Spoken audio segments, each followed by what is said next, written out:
At AFP, pinaiimbestigahan na ang panibagong harassment ng China sa Skoda Show. Brigada Katrina Honson, i-brigada mo! Brigada Live Report. Tiniyak ng Armed Forces of the Philippines na mananatili ang 24/7 na presensya nila sa West Philippine Sea. Ito ay kasunod ng pinakabagong harassment ng China Coast Guard sa mga Pilipinong mangingisda sa Skoda o yung Sabina Shoal.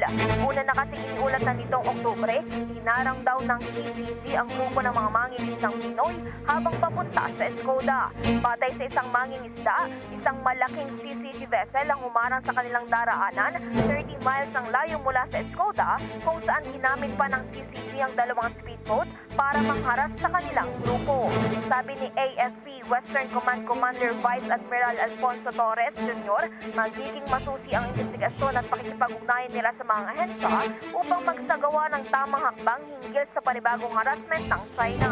Maaalalang nasa loob ng 200 nautical mile exclusive economic zone ng Pilipinas, ang Skoda Shoal na pilit inaangkin ng China bilang bahagi ng kanilang nasa island.